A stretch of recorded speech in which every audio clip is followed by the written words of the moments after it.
आज कौमी असम्बली में बजट पेश किया गया हमाद अजहर वफाकी वज़ीर साहब की जानिब से, और दावा ये किया गया कि कोरोना जैसी वबा की सूरत हाल में इससे ज़्यादा आवाम दोस्त बजट कोई नहीं हो सकता। इस बजट पर राय लेने के लिए आज हमारे साथ मौजूद होंगे मुस्लिम लीग नून के सीनियर रहनुमा हैं और साबिक वफाकी वज़ीर भी रह चुके हैं इसहाक डार साहब, लंदन से हमारे साथ मौजूद होंगे। बहुत शुक्रिया डार साहब आपके वक्त का। वाकई अवाम दोस्त बजट सर लगता है आपको ये जो आज दिया गया है? जी, बिस्मिल्लाहिर्रहमानिर्रहीम, नहमदुहु व नसल्ली अला रसूलिल करीम। अस्सलाम वालेकुम आपको और आपके व्यूअर्स को। जी सर। कतन नहीं जी, मैं तो बड़ा डिसअपॉइंटेड हुआ बजट सुन के। मैं समझता हूँ कुछ चीजें आपको मद्देनजर रखनी होगी। ये कोरोना कोरोना कोरोना जो एक रट लगाई है इस गवर्नमेंट ने, ये कोरोना से पहले इस मुल्क की मईशत की तबाही मुकम्मल तौर पर कर चुके थे। ये मार्च तक, कोरोना मार्च में शुरू होता है और इफेक्टिवली आप कह लें कि पिछले 2 महीने में पाकिस्तान में इसकी जो हमारी मुआशी मामलात पे इसका असर पड़ा है। लेकिन अगर आप इसको बजट को एनालाइज करेंगे तो आपको इसमें ना कुछ किसी यानी लोगों के लिए कुछ सही डायरेक्शन नजर आ रही है, ना मुल्क की मईशत के लिए तो फ्यूचर डायरेक्शन नजर आ रही है, और ना ही मुझे इस बजट में कोई ऐसी चीज लगती है कि जी मुल्क जो है जो 2 साल में बिल्कुल मुआशी तौर के ऊपर वर्चुअली डिजास्टर्स एक जगह पे पहुंच चुका है, उसकी को डायरेक्शन चेंज करने के लिए। तो मैं काफी हद तक इस बजट को जो मैंने सुना देखा, मैं काफी हद तक डिसअपॉइंट हुआ हूँ। लेकिन हमें ये माजी में याद रखना होगा कि जब कोरोना नहीं था और जो 2 बजट आए थे इस गवर्नमेंट ने, 20-19 का बजट जो इन्होंने दिया, फिर 2020 के लिए बजट दिया जो अभी इस महीने में मुकम्मल हो जाएगा जून के एंड में, एक भी इकोनॉमिक इंडिकेटर इस हुकूमत ने अचीव नहीं किया। ये तमाम इकोनॉमिक इंडिकेटर्स में टोटल फेलियर है इस हुकूमत का। और मैं समझता हूं कि फ्रैंकली बहुत डिसअपॉइंटेड हूं। मेरा ख्याल था कि कुछ कोशिश ये करेंगे कि अपने इन हालात में इस बजट की डायरेक्शन को ठीक करने के लिए, लेकिन नहीं कर सके। जी डार साहब, लेकिन हमाद अजहर साहब ने जो बजट तकरीर शुरू की तो सर पूरा आधा घंटा वो उसी बखेड़े का रोना रोते रहे जो कहते हैं मुझे विरसे में मिला है, और बहुत हद तक जिम्मेदारी आपकी हुकूमत पिछली हुकूमतों पर वो डालते नजर आए। देखिए, पाकिस्तान की तारीख में अगर मुआशी तौर के ऊपर बेहतरीन किसी को विरसे में मईशत मिली तो वो पीटीआई है, और जिसने छोड़ी वो पीएमएलएन है। पाकिस्तान की ग्रोथ 5.8% पे जो कि डेकेड्स में हाई थी। पाकिस्तान का इंटरेस्ट रेट लोएस्ट, पाकिस्तान की इन्फ्लेशन कमतरीन पॉइंट के ऊपर, और फूड की इन्फ्लेशन खासकर 1%। पाकिस्तान की जो टैक्सेस की ग्रोथ है वो डबल, 1.9 ट्रिलियन से 3.85 ट्रिलियन पे, और स्टॉक मार्केट दुनिया की 5वें नंबर पे, साउथ एशिया की बेस्ट। तो ये इनका जी प्रॉब्लम ये है पीटीआई का, अनफॉर्चुनेटली, कि ये रोने में बहुत अच्छे हैं। चाहे ये ऑपोजिशन में हो तो फिर उनको उस वक्त इलेक्शन के नजर आता है 4 हल्के और 35 फंक्शन, और जब से ये गवर्नमेंट में है तो करप्शन, कर्जे और माजी की गवर्नमेंट नजर आती है। कोई इंडिपेंडेंट एक्सपर्ट एनालाइज कर ले इस हुकूमत को, जो मईशत पीएमएलएन ने छोड़ी वो पाकिस्तान में पिछली हुकूमत ने, आने वाली हुकूमत को इतनी मईशत अच्छी नहीं दी। और तमाम दुनिया पाकिस्तान की प्रेज करती थी, तारीफें करती थी, और पाकिस्तान की मईशत को कह रहे थे कि जिस तरह ये चल रही है अभी ये मुल्क जो है G20 में शामिल हो जाएगा 2030 तक। लेकिन बदकिस्मती से पीटीआई की 2 साल की परफॉर्मेंस कोरोना से पहले की वजह से, रिपोर्ट कोरोना से पहले आ चुकी है कि पाकिस्तान अब दुनिया की 54th इकोनॉमी बनेगा 2034 में। क्या हमारे लिए ये परेशानी का मुकाम नहीं होना चाहिए जी? तो ये इसका तो इन्होंने पहले पिछली हुकूमत को हर रोना रोते थे, और अभी इन्होंने जो रोना नया शुरू किया है वो कोरोना का ऐड कर लिया है। तो आप इनको जितना टाइम देगी कौम, ये सिर्फ ये 2 रोने ही रोएंगे, क्योंकि इनको रोने के अलावा आता कुछ नहीं है, काम नहीं आता इनको। They are totally incompetent. Mismanagement, misgovernance, ये मुल्क की डेस्टिनी नहीं थी। ये क्यों नहीं कहते कि हम फेल हो गए हैं? कहां तकरीरें थी इनकी कि हम रेवेन्यू नहीं, वो तो कह रहे हैं कि जी हमारे अशारियों में बेहतरी आई है। डार साहब, जी। एक चीज जो हुई है, अभी हमारी बहुत सारे इकोनॉमिस्ट से भी बात हुई, टैक्स एनालिस्ट से भी बात हुई, और 68 साल तारीख में सर जीडीपी हमारी ग्रोथ रेट जो वो मंफी चला गया है। अब जो टारगेट वो दे रहे हैं वो है 2.1 का। अचीवेबल है जब आपकी पहले ही मंफी में चली गई है रेशो, और उसके बाद आप टारगेट 2.1 का दे रहे हैं? मैं अर्ज करूं कि किसी भी मईशत के लिए उसका जो सबसे इंपॉर्टेंट इंडिकेटर है वो जीडीपी है, जिसका आपने जिक्र फरमाया।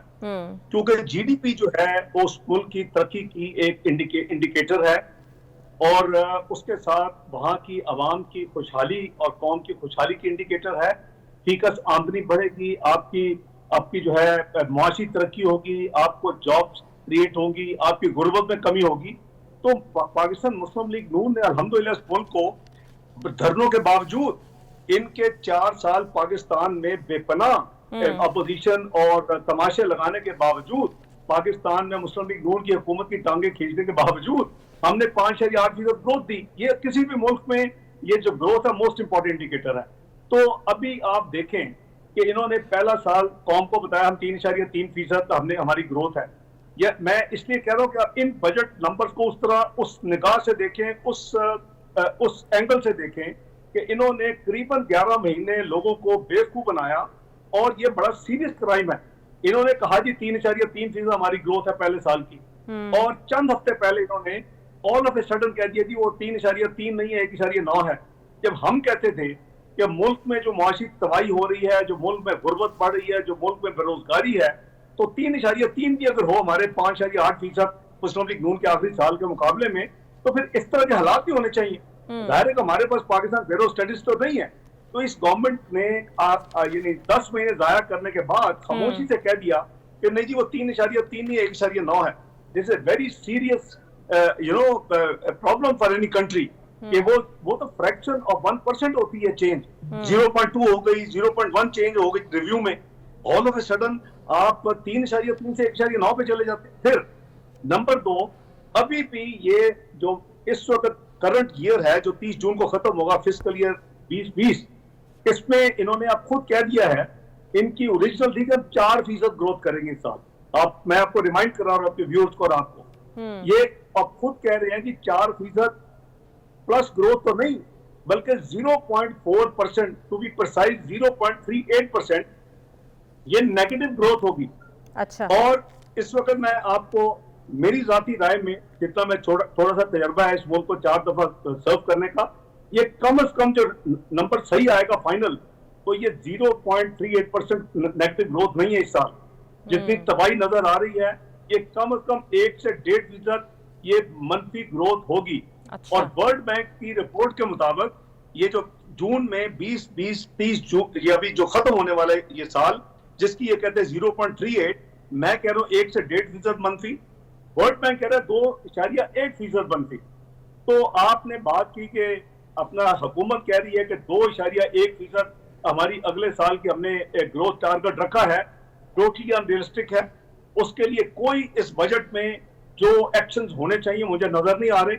मुझे कभी यानी बिल्कुल क्लैरिटी है कि मुझे कभी उम्मीद है कि खुदा न खास्ता अगर इन्होंने जो इस वक्त मेजर्स लिए हैं, तो ये एक दफा फिर 20-21 जो अभी वर्ष जुलाई से अगले जून 30 जून को साल होने शुरू हो रहा है जी, वो भी मंफी ग्रोथ पे खत्म होगा। वर्ल्ड बैंक ऑलरेडी कह रहा है कि पाकिस्तान का 2020 और 2021 जो जिसका बजट पेश हुआ है कि 0.2% नेगेटिव होगा। ये तो कह रहे हैं खतरनाक 2.1% पेशन गोई पॉजिटिव हम करेंगे। हाँ। आप इनकी माजी की जो इनकी सारी यानी जो हिस्ट्री है 2 साल की, वो आप सामने रख लें और आप उसी तरह उसको डिस्काउंट कर लें। ये कुछ नहीं होने वाला। ये बिल्कुल पेपर पे इन्होंने लोगों को सेटिस्फाई करने के लिए नंबर दे दिए हैं। ये को 7-8 महीने डाउन द लाइन जाके उसको फिर डाउनवर्ड रिवाइज करेंगे। सही। अच्छा सर, आपको ये बात खुशाई नजर आती है कि कोई नया टैक्स नहीं लगाया गया, और अगेन फिर वही सवाल कि पिछला जो टैक्स कलेक्शन का हदफ था वो तो पूरा हुआ नहीं, तो जो अब हदफ ये दे रहे हैं वो टैक्स कहां से कलेक्ट होगा? देखिए, ये जो टैक्सेस का मामला ये सबसे सीरियस मामला है, और असल में पूरे मुल्क की तबाही इसी से शुरू हुई है। क्योंकि जब आप टैक्स कलेक्ट नहीं करते और आपके अखराजात बढ़ते हैं, तो फिर आपका जो फर्क है वो आपने उधार लेने हैं और आपके कर्जे बढ़ेंगे। वो सारी इस वक्त बुराइयां 2 साल में पाकिस्तान में अब नुमायां नजर आ रही हैं कौम को। हमने 1946 से शुरू किया और हमने टैक्सेस को 3842 अरब पे लेके गए। इन्होंने कहा था हम डबल करेंगे 1 साल में। मैं चले 5 साल में, हमने 5 साल में डबल की, भी 5 साल में डबल कर लें। इन्होंने पहले साल पिछले यानी 23 साल के बाद इनकी नेगेटिव ग्रोथ थी। इन्होंने हमारे 3842 के अगेंस्ट 3829 अरब यानी 13 अरब कम इन्होंने कलेक्ट किया।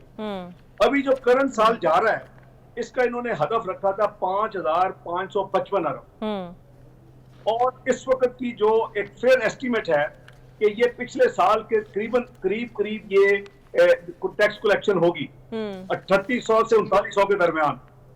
अभी इनके जो नंबर्स हैं अभी फिर ये गलत और अनरियलिस्टिक नंबर दे रहे हैं और इन्होंने डाउनवर्ड रिवाइज तो किया है लेकिन कोई भी जी शऊर जो इस वक्त हालात को देख रहा है वो आपको कोई टैक्स एक्सपर्ट ये नहीं कहेगा कि ये 4400 या 4200 इस तरह के नंबर ये अचीव करेंगे।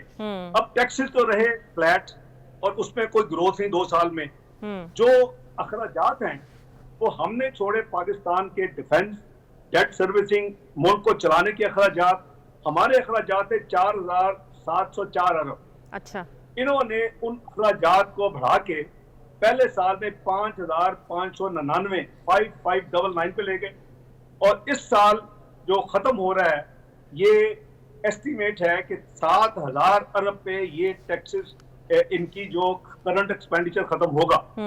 आप अंदाजा करें कि 4700 अरब का करंट अकाउंट एक्सपेंडिचर तमाम चीजों का मिला के मुस्लिम लीग नून का और इनका 7000 फर्क कितना है 2300 अरब और आमदनी की तरफ जीरो इंक्रीज रफली बड़ा 4000 भी कर लेंगे तो 100 अरब हो जाएगी। ये प्रॉब्लम है पाकिस्तान की। ये इस हुकूमत की असल जो देखने वाली असेसमेंट करने वाली ये चीज है।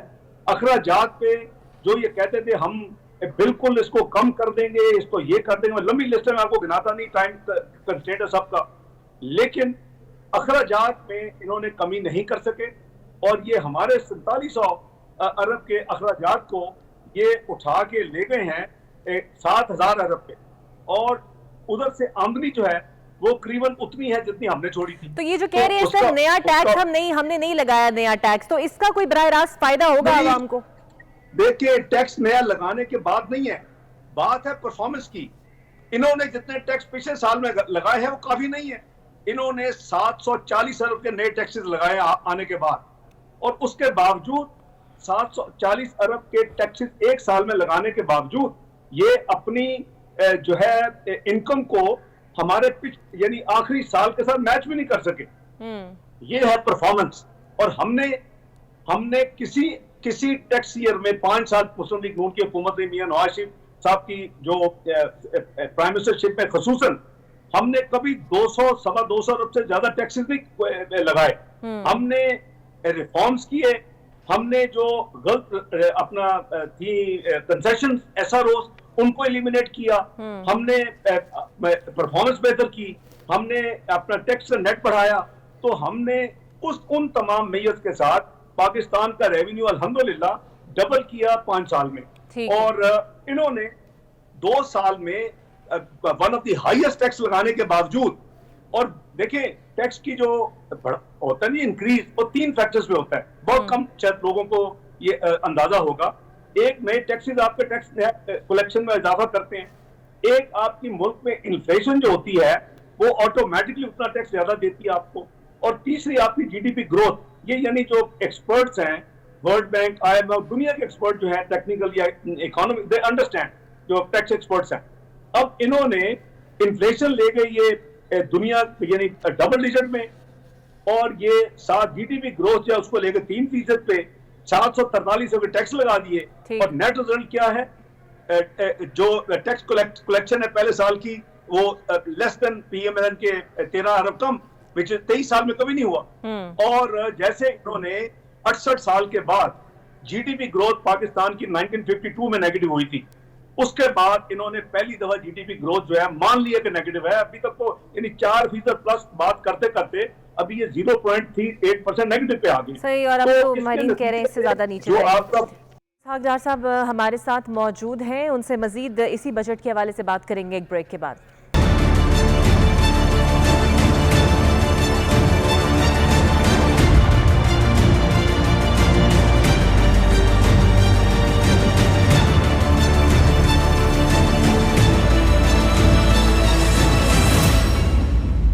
कितना रिलीफ इस बजट में दिया गया है, ब्रेक के बाद आपको खुशामदीद कहते हैं, डार साहब से जानते हैं। अच्छा डार साहब, ये मुझे ये बताइएगा, अब ये कोरोना पेंडेमिक चूंकि पूरी दुनिया को इसका सामना है, पाकिस्तान भी इससे मुतासर है, बैरूनी कर्जों में जो 1000 अरब का रिलीफ मिला है पाकिस्तान को, आपको लगता है इस रिलीफ से किसी भी तौर पर हुकूमत फायदा उठा पाएगी? देखिए, ये तो फ्रैंकली आपने देखा कि अब जो इन्होंने यानी कौम की जो मदद भी करने की कोशिश की, वो भी जो पैकेज था वो यानी कौम को उसको झूठ बोला गया, गलत बयानी की गई कौम के साथ। वो 1200 अरब का पैकेज नहीं है। उसमें अगर 280 अरब आपने वीट प्रोक्योर करनी है, कोरोना होता या ना होता, हर साल हर हुकूमत वीट प्रोक्योर करती है। अगर आपने 100 अरब लोगों के टैक्स वापस करने हैं तो वो हर हुकूमत को वो उनकी अमानत है। इन्होंने 1200 अरब का जो कोरोना का पैकेज दिया था अवाम को हेल्प करने के लिए, जो सारी दुनिया की हुकूमतें दे रही हैं, वो सारा एक फॉल्स था। वो एक्चुअल जो है वो सिर्फ 500 अरब का था, क्योंकि आपने एहसास प्रोग्राम में जो हमारा इनकम सपोर्ट होता था बिस, आप उसमें उसका नाम बदल दिया, तो जो उसके पैसे तो हम भी देते थे, हमने उसको यानी 40 अरब से उठाया और हम उसको 124 अरब पे ले गए। हमने यूथ और जो डेवलपमेंट प्रोग्राम 20 अरब उसमें हमने ले गए, हमने बैतुल माल को डबल कर दिया। तो ये एक गिमिक है। आप देखें, आप ओवरऑल परफॉर्मेंस देखें कि इस वक्त मुल्क के हालात क्या है। आपकी एग्रीकल्चर जो ग्रोथ है वो शुक्र है कि वीट ने और लाइफ स्टॉक ने हेल्प कर दी है। वो 2.64% आपकी ग्रोथ है रफली एग्रीकल्चर की, 2.67। अच्छा, ये बाकी आपका इंडस्ट्रियल सेक्टर माइनस है 2.64, आपका सर्विस सेक्टर माइनस है 0.6%, और ये तीनों को मिला के आपका जो नेट जो है जीडीपी ग्रोथ वो 0.38% नेगेटिव है। तो आपने इस मुल्क में देखें, एक और इंडिकेटर होता है आपकी बिजनेस जो है, ये इंडस्ट्री है, मईशत का पहिया नहीं चल रहा। एग्रीकल्चर आपको थोड़ी सपोर्ट दे गई है, वरना ये और तबाही होती, और ये फाइनल नंबर्स नहीं है। सर, लेकिन इस एग्रीकल्चर जो आपको थोड़ा सा सपोर्ट सर कर गई है, उसके लिए बजट में तो सिर्फ 10 अरब रुपए मुख्तस किए गए हैं, ये जानने के बावजूद कि आपको अगर यही पूरे सेक्टर में से इतना बेनिफिट दे रही है, तो उसके लिए शायद इस पे उन्होंने तवज्जो नहीं दी इतनी बजट पे। नहीं, देखिए एक प्राइवेट सेक्टर जो क्रेडिट होता है वो एक इंडिकेटर होता है कि आपकी मईशत कितनी चल रही है ना। जो आपका बिजनेस कम्युनिटी लेगी करते क्रेडिट को इस्तेमाल करेगी तो आपका मईशत का पहिया चल रहा है। इस साल मई तक ये फिगर है 288 अरब रफली। पिछले साल ये फिगर था 628 अरब। तो आप उसका अंदाजा लगा लें कि बिजनेस एक्टिविटी किधर है। तो देखिए, रॉकेट साइंस नहीं चाहिए। इस वक्त आपको मुल्क के हालात सामने रखने होंगे। इन्होंने जो सबसे 3 बड़ी यानी पाकिस्तान में ज्यादती कर दी है। एक तो इन्होंने जो हमारी जीडीपी को इन्होंने 315 अरब से कॉन्ट्रैक्ट करके ये नीचे ले गए हैं, और इस वक्त हमारी 264 अरब बिलियन डॉलर पे जीडीपी है। आप इसका जो फर्क है 51 अरब डॉलर, और फिर इन्होंने जो पाकिस्तान में रुपए की बेकदरी करके जानबूझ से स्लाइड करवा के उसको तबाही करके एक्सपोर्ट को इंक्रीज करने के नाम पे, और एक्सपोर्ट फिर भी इंक्रीज नहीं हुई। पहले साल -2%, इस साल भी माइनस ग्रोथ है।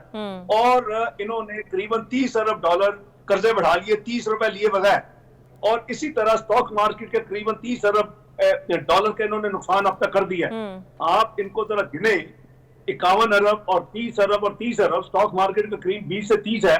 तो अब 100 से 110 अरब डॉलर इस पाकिस्तान को आपने अपनी नकामापन, इनकॉम्पिटेंस, आपने मिसगवर्नेंस, आपने मुआशी और आपकी जो फिस्कल पॉलिसी उसका फेलियर, उससे आपने इस मुल्क को तबाह करके रखती है। ये 3 लॉसेस पाकिस्तान के, ये 18,000 अरब रुपए के लॉसेस हैं। तो इनको पूछने वाला है कि इन्होंने क्या किया पाकिस्तान के साथ। वही यानी इस वक्त जो हमारी मैं तो तवक्को कर रहा था कि मुल्क में कोई ये एक रेवोल्यूशनरी बजट देंगे, इस मुल्क को आगे चलाने की कोशिश करेंगे। ये वही एक बजट है जो इन्होंने पहले दिया था, और आते ही इन्होंने हमारा बजट चेंज किया था, मिनी बजट दे के फिर पिछला बजट दिया। जो हालत 2 साल की है, मुझे कोई उससे बेहतरी की तवक्को नहीं है जो साल 1 जुलाई को शुरू होगा अगला फिस्कल ईयर। जी ठीक है डॉक्टर साहब, अब ये जो पेंडेमिक है कोरोना वायरस, ये तो अब सबको इससे फाइट करना है। इससे पहले भी खान साहब और उनके जितने भी तर्जुमान हैं वो बहुत ये कह चुके हैं कि हमारे अस्पतालों की कैपेसिटी अब खुलकर सामने आई है, बजट में उनके लिए क्या मुख्तस किया गया, सेहत को कितनी प्रायोरिटी दी गई। अब सिर्फ कोरोना वायरस के लिए 875 अरब की रकम वफाकी बजट में रखी गई है। सर, नहीं पता कि ये पेंडेमिक कब खत्म होगा, इस वबा से कब हमारी जान छूटेगी। और अगर हम पाकिस्तान की रिकॉर्ड तादाद मरीजों की देखें तो रोज हमारे ही बनाए हुए रिकॉर्ड कल टूट जाते हैं नए आने वाले दिन पे। आपको लगता है ये सेहत के शोबे की बेहतरी के लिए ठीक बजट है जो दिया गया है? देखिए, मैं बड़ी अगेन दुख होता है जी ये चीजें सोच के, सुन के और पढ़ के, और जो कुछ हो रहा है। पहले इन्होंने मुल्क की मईशत को तबाह किया है, इसके साथ इन्होंने मुल्क की फॉरेन पॉलिसी को तबाह किया है, पाकिस्तान को चार्ज शीट कर दिया दुनिया में कि उसामा बिन लादेन हमारे मुल्क में था, हमने लीड दी थी, उसको पकड़ लें। उसके बाद इन्होंने इस वक्त जो है हेल्थ पॉलिसी को भी तबाह करके रख दिया। अब आप खुद देख लें कि ये कभी कहते हैं लॉकडाउन जरूरी नहीं है, ये तो सिर्फ फ्लू है, तो आप फिक्र ना करें, घबराना नहीं है। कभी कहते हैं हम IMF के पास जाएंगे तो खुदकुशी कर लेंगे। अजीब तमाशा लगा हुआ है जी। ये मुल्क इस तरह तो नहीं चलते, ये एक घर नहीं इस तरह चल सकता जिससे ये मुल्क चला रहे हैं, उनको परवाह ही नहीं है। आप जो से कह रही हैं, मैं बिल्कुल सेटिस्फाइड नहीं हूं इनके इकदाम से, क्योंकि आप देखें कि ये पहले कहते तो कोई मसला ही नहीं है, हम ठीक है। मार्च में इनकी जो तादाद थी, आप अप्रैल को फिगर देखें, उस वक्त 4000 अगर अप्रैल में थी तो अपना मार्च में थी तो अप्रैल में 30,000 चले गए केसेस रिपोर्टेड। ऐसे तो बहुत ज्यादा है। अब तो हर मोहल्ला, हर गली और हर शहर में ये पहुंच चुकी है बीमारी। और उसके बाद आपने देखा कि अभी 1 लाख का नंबर करीबन क्रॉस हो रहा है। ऑफिशियल नंबर्स की बात कर रहा हूं, तो कहां 4000, कहां यानी 1 लाख के जिस तरह एक्सपोनेंशियली ये ग्रो किया है, ये तो यानी अब तो हम दुनिया में तीसरे चौथे नंबर पे आ गए हैं कोरोना के, यानी जिनको पीक कंट्री कहा जा रहा है, और जो बिल्कुल जिनको काबू नहीं हो रहा, मैं उसके टॉप पे आ गए, वन ऑफ द टॉप। तो बात यह जी कि ये बिल्कुल किसी चीज से मेरा ख्याल है कि इनकी जो है वो फोकस नहीं है। इनका फोकस है कि माफियाज को लुक आफ्टर करना है। इन्होंने शुगर माफिया को लुक आफ्टर करना है, इन्होंने आटा माफिया को लुक आफ्टर करना है, इन्होंने पेट्रोल किल्लत माफिया को लुक आफ्टर करना है। लेकिन इन्होंने ये नहीं देखा यार मुल्क को हम आगे लेके जाएं। और आपके सामने है कि इस वक्त जो हालात हैं जी, आप आवाम जो है वो बिलक रही है। आप फॉरेन रिजर्व की बात देख लें, बड़ा वो उसको कह रहे हैं जी कि हमारे रिजर्व जो है वो 10.3 अरब स्टेट बैंक के पास है। क्या मैं पूछ सकता हूँ कि इसमें टेम्पररी डिपॉजिट जिसको कहते हैं शोकस डिपॉजिट कितने हैं? क्या इसमें सऊदी अरेबिया पे 3 बिलियन नहीं है? क्या इसमें यूए के 2 बिलियन नहीं है? क्या इसमें कतर का आधा बिलियन नहीं है? क्या इसमें चाइना के पैसे नहीं है? अच्छा डॉक्टर साहब, ये जो आपने ये जो किसको बेवकूफ बना रहे हो तुम लोग? वो आज तो हमाद हसन साहब ने फिर से जिक्र किया कि जो 2 साल में 5 बरसों में हमारी बरामदात में कोई इजाफा नहीं हुआ। मुल्की कर्ज 31,000 अरब तक पहुंच चुका था जब उन्हें मिला, और उसी की मद में वो भारी सूद अब तक अदा करते आ रहे हैं। लेकिन पहली दफा हुआ स्टेट बैंक से उन्होंने कोई कर्ज नहीं लिया। देखिए, ये स्वीपिंग स्टेटमेंट्स देना जो है ना, वो पीटीआई से कोई सीखे। और वो कहते हैं ना अपना, आप elected clown and expect circus. तो ये सर्कस चल रहा है इस मुल्क में, इन्होंने शुरू किया हुआ 2 साल से। नंबर ये कि एक्सपोर्ट्स मेरे साथ को बैठ के कर लेना, मैं ऑफर कर चुका हूं कि लाइव मेरे साथ डिबेट करे, जितने मिनिस्टर लाने ले आए, वो भाई टर्म्स ऑफ ट्रेड इंटरनेशनल हमारे हक में नहीं थे, और जैसे आज नहीं है। अगर आप पेट्रोल पे आपकी इंपोर्ट बिल आप बचा रहे हैं, हमारी क्वांटिटेटिव एक्सपोर्ट ज्यादा थी, और हमने IMF का प्रोग्राम पाकिस्तान की तारीख में पहली दफा खत्म किया। हमारे तमाम इंडिकेटर पॉजिटिव हैं। एक्सपोर्ट 8% ऑफ दी आपकी GDP है, हमने उसको भी हेल्प किया। हमने 10 जनवरी 2017 को मियां नवाज शरीफ साहब ने 180 अरब का पैकेज दिया। हमने एक्सपोर्टर के साथ बैठ के कैलकुलेट किया कि आपको हम कितना रिफंड दें कि आपके टैक्सेस जो हैं आपकी इनपुट पे आपको रिफंड हो जाएं। तो हमने 180 अरब का दिया। शाहज कप्तान नवाजी आते हैं, उन्होंने मुझे कहा कि 67 बिलियन का और दें। हमने 67 बिलियन का और पैकेज दिया।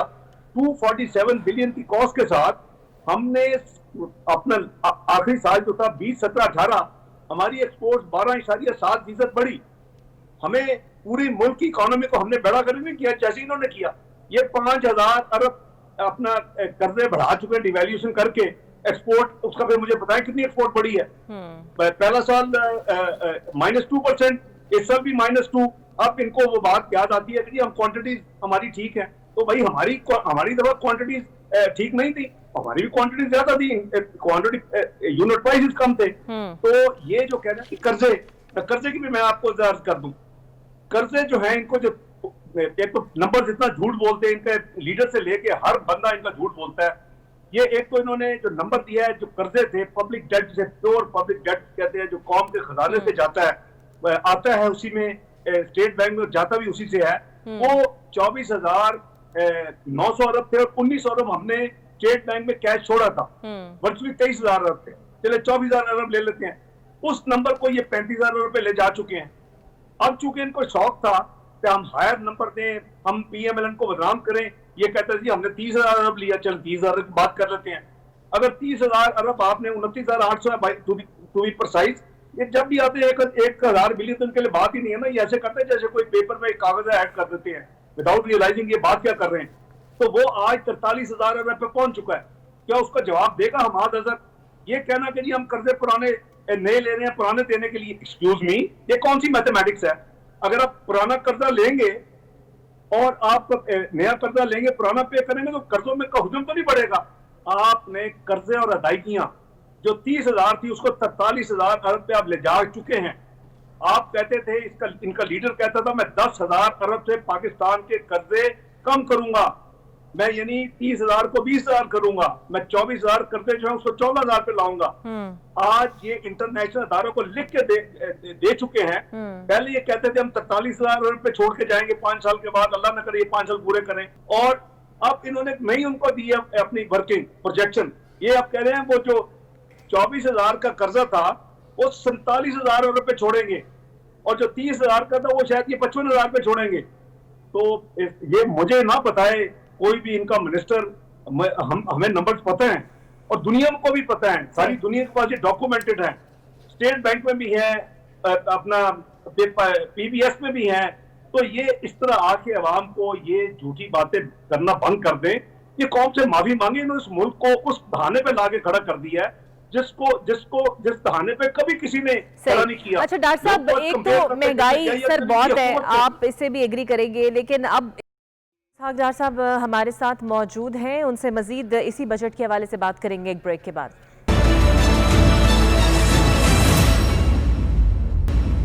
Welcome back. तो बजट के हवाले से हमारे साथ आज मौजूद वफाकी वज़ीर ख़जाना, साबिक वफाकी वज़ीर ख़जाना इसहाक डार साहब। जी डार साहब, इस बार जो बजट में सरकारी मुलाजमीन की तनख्वाहों और पेंशन में एक तो इजाफा नहीं किया गया, आप समझते हैं कि ये दुरुस्त फैसला है? क्योंकि इस फैसले के बाद अब रद्द-ए-अमल ये आ रहा है कि ये IMF से मंजूर शुदा बजट है, इसीलिए ये सब कुछ किया गया है। जी बिल्कुल, ये इन्होंने डिक्टेशन लिया जी, इन्होंने इस मुल्क की जो है, देखिए मेरी बात सुने, मैं फिर कह रहा हूँ, मैं एम्फेसाइज कर रहा हूँ, पाकिस्तान किसी मुल्क को तबाह कर रहा हूँ मुआशी तौर पे, उसकी करेंसी को आप डिवैल्यू कर दे, बर्बाद कर दे, आपको वो कंट्री तबाह हो जाता है। डॉक्टर महातर 90s की दिहाई में उसको फॉरेन फंड्स ने अटैक करके उसकी करेंसी खराब की थी कि उसको घर भिजवाया था इन्होंने, कुछ दुनिया के जो पावर्स हैं। चंद महीने पहले तैयब उर्दवान साहब ने कहा कि मेरी करेंसी पे फॉरेन अटैक हो गया है। वेनेजुएला में यही हालत है, ऑयल रिच कंट्री है। तो इन्होंने डिक्टेशन लेके पहले रुपए का बेड़ा गर्क किया, जिससे पूरी इकोनॉमी बर्बाद हो गई। महंगाई जो है, फूड इन्फ्लेशन 24% पे चली गई पिछले चंद महीने पहले। आज भी ये शहरों में करीबन 11% है, देहातों में 14% है। हमने कहा छोटी सी 1%। Food inflation 1%, consumer price index 4%, और इन्होंने कहा ले गए हैं ये करीबन 12% पे आज भी हैं। और ये अभी पेंडेमिक के बाद डिमांड नीचे चली गई है। पेंडेमिक के बाद ये इसमें बेहतरी आई इन्फ्लेशन में, क्योंकि डिमांड ही नहीं है, लोगों के पैसे नहीं है। Coming to your main question, ये जो डिक्टेशन लेके ये जो इन्होंने सैलरीज ने इंक्रीज की, पेंशन ने इंक्रीज की, मैं समझता हूँ ये बहुत ही ज्यादती है। इनका काम था ये अपनी आमदनी बढ़ाएं जहां ये फेल हुए हैं। मैंने अभी आपको नंबर्स दिए हैं कि ये अखराजात कहां से कहां ले गया आसमान पे, और आमदनी उधर ही खड़ी है। उसकी वजह से ये उधार ले रहे हैं, उस उधार की वजह से इनको अपना ज्यादा इंटरेस्ट अब देने पड़ रहे हैं। तो हमारा तो उसमें कसूर नहीं है, कसूर तो इनका अपना है। ठीक। इन्होंने टोटल जो मईशत थी उसका भट्टा बढ़ा दिया इन्होंने पकड़ सही। के, अच्छा डॉक्टर साहब, इनकॉम्पिटेंस की वजह से। ये एक और बड़ा अहम मौजू, और इस पर आपको पता है बहस भी बड़ी होती रही है। एक टीम बनाई गई है जिसने 45 इदारों की एक तो निचकारी करनी है, 14 इदारों को सूबों को सौंपना है, मुंतकिली करनी है। अब ये जो इदारे प्राइवेटाइज किए जा रहे हैं, इससे कोई फायदा आपको नजर आता है? देखिए, ये दो चीजें, ये एक्चुअली इनकी बीबी इनका जो मेन फोकस है ना, अवाम की अटेंशन को डाइवर्ट करते रखना, अवाम को उलझाए रखना किसी न किसी नए मसले पे। कभी ऑपोजिशन के खिलाफ नैब में एक्टिविटी करवा देना, कभी शुगर पे करवा देना, कभी लोन्स पे करवा। ओ भाई, इन सारी चीजों के लिए एक सिस्टम है पाकिस्तान में मौजूद। तो ये जो आप फरमा रही है ना, ये इससे कुछ नहीं होने वाला। जो आपका सवाल है ना, ये जो 45 इदारे हम प्राइवेट कर रहे हैं, ये कर रहे हैं, तो अगर आज आप पाकिस्तान स्टील मिल को प्राइवेटाइज करने के लिए जा रहे हैं और आपने कहा मुलाजमीन को फारिग करेंगे, जब मियां नवाज शरीफ की हुकूमत में हमने ये अनाउंस किया कि हम मजदूरों को फारिग नहीं करेंगे, हम पाकिस्तान स्टील मिल को रिफॉर्म करके उसको हम जॉइंट वेंचर के जरिए हम उसको मैनेजमेंट चेंज करके कर रहे हैं, तो आपकी जरा इमरान खान की और असद उमर की तकरीर निकाल के सुने ना आप अपने लाइब्रेरी से। हमने पीआईओ को रिफॉर्म करने की कोशिश की, हमने एक मजदूर निकालने का प्लान नहीं था और हमने अनाउंस किया हम सिर्फ अदारे को रिफॉर्म कर रहे हैं, और इन्होंने बेहतरीन सियासत की। आपको याद है कराची में इन्होंने अपना बाकायदा स्ट्राइक्स करवाई और कुछ लोग बेचारे शहीद हो गए। मैं आपको हमें उस प्रेशर में उस काम को रोकना पड़ा। इन्होंने उस वक्त जो गंदी सियासत की, आज जो है ना जी, ये चीजें what goes around comes around, अब इनके मुंह पे पड़ रही हैं। तो आज इनको याद आ गया उस प्राइवेटाइजेशन का। क्या ये अवाम से माफी मांगेंगे? क्या ये मुस्लिम लीग नून और मियां नवाज शरीफ से माफी मांगेंगे? हमने उसको गलत काम किया था। तो हम जो काम कर रहे थे, आज पाकिस्तान को इतने साल तबाही करके, इतने सालों के नुकसान ऐड करवा के आज ये उसी की बात कर रहे हैं। फिर इनके बहुत बात करते थे जी सर्कुलर डेट जो है, वो जो बिजली का सर्कुलर डेट है, वो देखें जी इन्होंने 500 से 1100 पे लेके हैं। हम तो एक पैसा नहीं, आज ये कहां खड़े हैं 2 साल में 21 महीने में, ये 1100 को 2100 रुपए लेके जा चुके हैं। तो इनसे पूछने वाला है कि भी मुस्लिम लीग नून ने तो 5 साल में, पीपल्स पार्टी ने 500 रुपए छोड़ा, हमने 5 साल में उसको 1100 पे लेके गए। ये 21 महीने में उसको 2100 रुपए लेके जा चुके हैं। तो इनका जी अल्लाह ही वारिस है, ये तो बस हवा में बातें करते हैं, पता नहीं है कि होश में भी होता है कि नहीं। जो बातें ये करते हैं, ये सिर्फ एक किस्म का अवाम को तसल्ली और तशफ़ी और गुमराह करने वाली इनकी सारी प्रैक्टिस होती है। ना इनको काम करना आता है, ना इन्होंने साबित कर दिया ये काम नहीं कर सकते। अरे डॉक्टर साहब, ये जो आपने जी सर, ये जो पीटीआई की हुकूमत हमेशा अकाउंट के खसारे को कम करने की मुआशी कामयाबी करार देते हैं, आम आदमी के लिए ये कामयाबी कितनी अहम है, कितनी उसकी जिंदगी में इससे तब्दीली आई है? देखिए, करंट अकाउंट डेफिसिट जो है जी, हमारा पहले 4 साल में करंट अकाउंट डेफिसिट जो था बिल्कुल अंडर कंट्रोल था जब तक मियां नवाज शरीफ साहब थे। मुल्क में जो पॉलिटिकल इंस्टेबिलिटी हुई और उसके साथ साथ आपने देखा कि कुछ सेक्टर्स की डिमांड थी, लेकिन तरक्याती कामों के लिए भी अगर हमने मुल्क में अंधेरे खत्म करने थे, अगर हमने मुल्क में तरक्की का जाल बिछाना था, अगर हमने मुल्क में लाहौर से कराची मोटरवे को पूरे मुल्क को कनेक्ट करने के लिए बनाना था, अगर हमने कोयटा को ग्वादर से मिलाने के लिए जो 72 घंटे का सौदा 12 घंटे में उस खित्ते के लोगों के लिए सहूलत देनी थी, हमने 2500 किलोमीटर की हाईवेज और सड़कें बनानी थी, हमने पाकिस्तान में 11 मेगावाट के बिजली के कारखाने लगाने थे जो मियां नवाज शरीफ अपना वादा पूरा कर सके कि अपने टेन्योर में बिजली का जो ये लोड शेडिंग खत्म करूंगा। हमने ये जो सारे काम किए, और जब इनकी वजह से प्रेसिडेंट चाइना के नहीं आए और हमारे प्रोजेक्ट 1.5 साल डिले हुए, हमें अपने फंड्स के साथ हमें 3600 मेगावाट के 2400 मेगावाट फेडरल गवर्नमेंट और 1200 मेगावाट हमारी पंजाब की हुकूमत, हमने एलएनजी बेस्ड प्रोजेक्ट्स लगाए अवाम के सहूलत के लिए, ताकि मियां नवाज शरीफ साहब की कमिटमेंट वो 22-18 से पहले हम पूरी करें, जो पूरी हो चुकी है। आज हमारे वही जो प्रोजेक्ट्स हैं जो हमने अपने पास से लगाए, एलएनजी बेस्ड बिजली के कारखाने, ये उसको बेचने के लिए, ये प्रायोरिटाइज लिस्ट जो आप कह रही है उसमें शामिल है, टॉप पे है। ये उसमें चंद बिलियन डॉलर इकट्ठा करना चाहते हैं जो हमने इन्वेस्ट ठीक है किए हुए हैं। डॉक्टर तो साहब, बात एक ये है कि आखिरी बड़ा सवाल आसान है इस सर तरह मैं की आपसे बातें करना करनी। चाहूंगी। इस पूरे बजट के अंदर आपको तो पता है इस लॉकडाउन हुआ, कारोबार बंद हुए, कितना अरसा बंद रहे, बड़े परेशान है ताजर हजरात जिन्होंने आगे तनख्वाहें भी अदा करनी होती हैं, मईशत का पहिया चलाना होता है। उस सेक्टर के लिए आपको कुछ रिलीफ नजर आया? कौमी शनाख्ती कार्ड से मुतालिक शायद 50,000 से बढ़ाकर 1 लाख कर दी गई। ताजिर कम्युनिटी के लिए कुछ इंसेंटिव इस पूरे बजट में आपको नजर आया कि दोबारा से कुछ इकोनॉमी रिवाइव करने के लिए कुछ एक्स्ट्रा किया गया हो इस बजट में? मुझे तो जी फ्रैंकली कोई भी पॉजिटिव चीज नजर नहीं आई। इन जो कुछ है भी वो सिर्फ उसी हद तक है जैसे ये 2 साल में अपने बजट में कहते कुछ रहे करते कुछ रहे। इन्होंने मुल्क की मईशत का पहिया चलाने के लिए कहा जी हम पीएसडीपी जो है वो हम 650 अरब करेंगे। मैं नहीं समझती 650 अरब डेवलपमेंट प्रोग्राम पे खर्च कर सकेंगे। अगर ये आमदनी नहीं बढ़ रही तो ये कहां से पैसे लाएंगे? और क्योंकि इनके टैक्सेस जो अभी भी जो उन्होंने प्रोजेक्ट किए ये कलेक्ट नहीं कर सकेंगे। तो ये जो है ना जी, ये एक हाफ हार्टेड एक्सरसाइज ये करते हैं। मैं देखिए, कोरोना से पहले प्लीज आप जरूर इसको बाइफरकेट करके एनालाइज करें कि पाकिस्तान कहां खड़ा था पहले 21 महीने पीटीआई की यानी हुकूमत के दौरान, और कहां खड़ा था। तो वो कौन सी चीज है जो ये आगे जाके ठीक कर लेंगे? कोरोना को तो इनको एक बहाना मिल गया है। तो अब कोरोना जो होगा वो कोरोना पे हर चीज डाली जाएगी। पहले मुस्लिम लीग नून पिछले चीजों में डाली जाती थी, अब कोरोना पे डाली जाएगी। तो मैं नहीं समझता कि ये कोई फ्रैंकली कोई यानी हमें इस पे कोई तवक्को करनी चाहिए।